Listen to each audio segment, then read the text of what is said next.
සුබ දවසක්. ඉතින් සාදරයෙන් පිළිගන්නවා my blog YouTube channel එකට. ඉතින් අද යන්නේ මගේ ගෙවත්තේ වගා කරලා තියෙන විදිහ ඕගොල්ලන්ට පෙන්වන්න. පුදුම හිතේ. හැබැයි ඕගොල්ලොත් මේ වීඩියෝ එක බලලා අනිවාර්යයෙන්ම වගා කරන්න ගන්නවා. නැත්තම් ගෙවතු වගාව කරන්න ගන්නවා කියලා මම හිතනවා. ඉතින් ගිහිල්ලා බලමු වීඩියෝ එකට.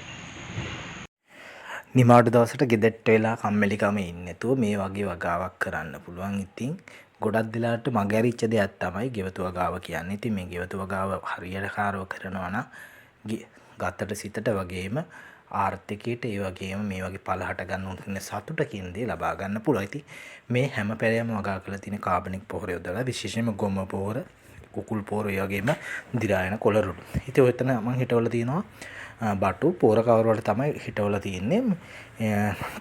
දැන් හොඳට පැල ටික හරියාගෙන ඉනවා. විශේෂයෙන්ම කාබනික පොහොර යොදලා තියෙන්නේ. ඉතින් විශේෂයෙන්ම මේ වගේ ඵල හට ගන්නකොට අපිට හොඳ ආත්ම තෘප්තියක් එනවා. ඒ වගේම අපේ මානසික ආතති තත්ත්වයන් වලින් මිදෙන්න පුළුවන්. ඒ වගේම අපිට විශ්වාසයෙන් යුතුව වසක් විසන් නැතුව ආහාරයක් අපිට ගන්නත් පුළුවන්.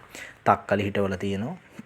ඒ වගේම බණ්ඩක්ක, පතෝල, කරවිල, මෑ, වැටකොළු, කංකුම්, ගෝවා, එතකොට නිවිති මේවා හිටවල තියෙනවා. ගෝවා පොඩ්ඩක් හිටවල බැලුවා හදාගන්න පුළුවන් වේද කියලා. ගෙඩි ගෝවා එක, කොළ ගෝවා නෙමෙයි ගෙඩි ගෝවා.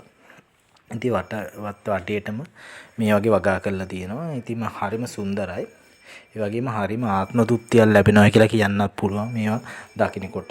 මේ කළු පසේ තමයි හිටවල තියෙනවා. තියෙන බණ්ඩක්ක දැන් පැල ටික තාම පැල. ඒ වගේම බාබන්ඩේසි ටිකක් හිටවල තියෙනවා. බාබන්ඩේසි තියෙනවා දැන් මල් හටගෙන තියෙනවා. ඉතින් මේ ඒ වගේම දියර පොහොරත් අපිට හදාගෙන මේකට ගහන්න පුළුවන්. ඉතින් විශේෂයෙන්ම දියර පොහොර වර්ග හදන විදිහත් අපිට හදා ගන්න පුළුවන්. ගෙදර ඉවතලන දේවල් වනේ. ඒ වගේ වීඩියෝ මම ගේන බලාපොරොත්තු වෙන මගේ බ්ලොග් වල.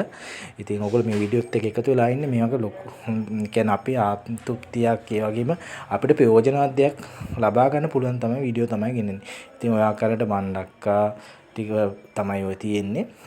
ඉතින් මේ විශේෂයෙන්ම ගෙදර නිමාඩු පාඩු ඉන්න දවස්වලට මේවා කරන්න පුළුවන්. ඉතින් හරිම සතුටක් දැනෙනවා. ඉතින් කරලා බලන්න තියෙන්නේ කංකුම් ටිකක් හිටවල තියෙනවා අයින දෙකේ. කංකුම් ඇට ගැනලා තමයි දැම්මේ. දැන් හරි ගිහිල්ලා තියෙනවා. ගොම පොහොරත් එක්ක හොඳට වැටෙනවා.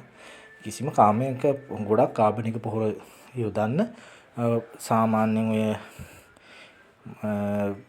කාබනික පොහොර අපිට අපි ගමේ නම් ඉතින් ඔය අවට පරිසරයෙන් ගන්න පුළුවන්. නැත්නම් ඉතින් අපිට ගේන්න පුළුවන් රුචිකරමේව තියෙන පතෝල.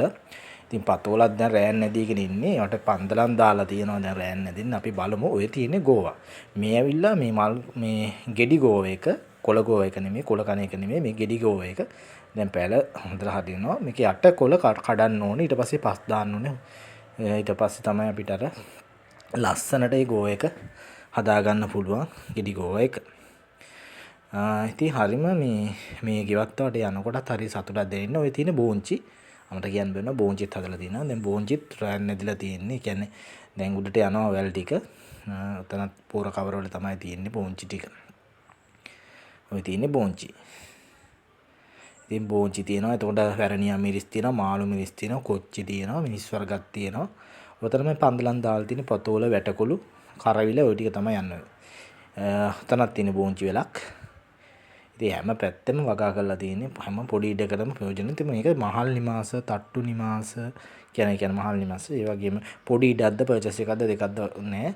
උලන්න පුළුවන් විතර බටු පැලයක්, බණ්ඩක්ක පැලය දෙක තුනක්, බටු පැල දෙක තුනක්, ඔය වැටකුළු මේ වෙලක් ඒ ටික යවා ගන්න. ඉතින් සාමාන්‍ය අපිට අවශ්‍ය පැල ටිකක් හදා ගන්න පුළුවන්. ඉතින් මේ දැන් තාක්ෂණෙත් අනුව පොඩි ඉඩක වුණත් හොඳ වගාවක් කරලා හොඳ අස්වැන්නක් ලබා ගන්න පුළුවන්. ඉතින් නිතරම අප්ඩේට් වෙනවා මේ කෘෂිකර්මාන්තෙත් කියන. අපි ඒ අප්ඩේට් වෙන විදිහට විවිධ රටවල විවිධ තාක්ෂණ ක්‍රම තියෙනවා. ඉතින් ඒවත් කරගෙන අපි වගාවත් කරමු. ඉතින් අපේ පොඩි ඉඩක වුණත් අපිට විශේෂයෙන්ම දෙන්නේ මේක ආත්ම තෘප්තියයි. වසක් විසන්න නැතුව ගෙඩියක් කනවා කියන්නේ වස විස ගහන ආහාරනේ ගොඩක් තියෙන. ඉතින් වසක් විසන්න නැතුව මේ කනවා කියන එකත් ක්ලොක් කර දෙයක්ද. තුන කොච්චි තියෙනවා. මේ මෑ කරල් හිටවල තියෙනවා.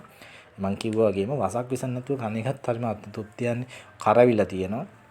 ඒ වගේම ඉතින් අපිම වගා කරලා අපිම ඵලයක් නෙලාගෙන ඒක ආහාරයට ගන්නවා කියන ලැබෙන තෘප්තිය තවත් අතින්ම කියන්න බෑ. එතන අපේ මේ කියන ආතති තත්ත්වයන්, මානසික පීඩන තත්ත්වයන් මගහරවා ගන්න මේ පැල දකින්නකොට, මේ ඵල දකින්නකොට හරිම තෘප්තියක් ලැබෙනවා.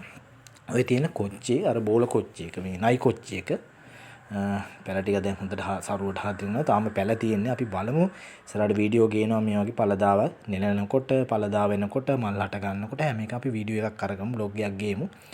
ඉතින් ඔය තියෙනවා මේ වැරණිය මිරිස් එක. බටු පැල ටික. එතකොට ඔය තියෙන්නේ මගේ බාබන් ඩේසියා ටික හරිම ලස්සනයි. දැන් අර පෝරත් ටික දානකොට මේ පැලවලත් එක තව මේ වගේ මල් පළදා වැඩි වෙලා තියෙන්නේ. ඉතින් හරිම ලස්සනයි හරිම චමත්කාරයි. ඔය තියෙන්නේ මේවා ටික අපේ කෝවා පැල ටික වණ්ඩක්කා. ඉතින් ඔය ටික තමයි තියෙන්නේ. හරි සුන්දර පරිසරයක් තමයි මේ තියෙන්නේ. ඉතින් ඔය තියෙන පන්දලන් ටික දාලා තියෙනවා ලස්සනට. පන්දලන් ටික ඔය වගේ තමයි යන්නේ. අර වැල් ටික ගිහිලා කරල් පල්ලෙහාට බේරෙනවා. එතකොට තමයි මේකේ සුන්දරත්වය තව වැඩි වෙන්නේ. ඉතින් තව ඉස්සරහට මාසයක් දෙකක් යනකොට ඔය සුන්දරත්වය ඔයගලන්ට මාසයක් දෙකක් සති දෙකක් තුනක් යනකොට මේ සුන්දරත්වය දකින්න පුළුවන් මේ වගේ පළවෙනකොට. ඉතින් මේ පාර අයිනේ පොඩි ඉඩක් තියෙන්නේ පර්චේස් එකක් දෙයක් වගේ. ඉතින් ඒ ප්‍රමාණය වගා කරලා තියෙනවා. ඉතින් හරිම සුන්දරයි. ඔය තියෙන අපි කෝවා මං කිව්වාගේ කෝවා ටික ඔය වගා කරලා තියෙන ඉස්සරහ දොරක විතර කියන පාරේ අපේ ගෙට එන ඒ ස්ථානෙම තමයි වගා කරලා තියෙන්නේ. හරිම ලස්සනයි මල් ටික බාබන් ඩේසියා මල් ටික සුපිරියටම හරිය ගිහිල්ලා තියෙනවා. මේ වගේ මල් පිපිලා තියෙනවා. ඉතින් ඒ වගේ තමයි ඉතින් පොඩි ඉඩක ලොකු වැඩක් කරලා තියෙනවා කියලා කියන්න පුළුවන්. ඉතින් ඕගොල්ලන්ට මම හිතනවා මේක දැක්කට පස්සේ අනිවාර්යයෙන්ම ගෙදර වගා කරන්න ගන්නවයි කියලා. අනිවාර්යයෙන්ම. ඉතින් ඔය තියෙන බාබන් ඩේසියා මල් ටික ලස්සනට පිපිලා තියෙනවා. හරිම උදේ දකින්නකොට මාරම සතුටක් අලංකාරයක් නිවසටම ඇති වෙනවා. ඔය මම බුලත් වල දෙක තුනක් ඉඳගෙන තියෙනවා. මඤ්ඤොක්ක ටිකකුත් අපි හිටු පිටිපස්සේ හිටව ගත්තා. මේකට කියන්නේ මේ නම මොකද්ද මේ මඤ්ඤොක්ක කොහොම හරි හිටවගෙන තියෙනවා. ඒ ටිකත් හොඳට හරි ගිහිල්ලා තියෙනවා.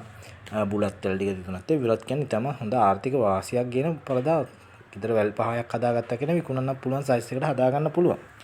ඉතින් ඔහොම තමයි මේ වීඩියෝ එක හොඳ නම් ලයික් එකක් දාලා කමෙන්ට් එකක් දාලා මගේ channel එක subscribe කරන්න කියනවා. ඉතින් මේ වගේ දෙයක් ඕගොල්ලොත් කරලා බලන්න ආස හිතේ.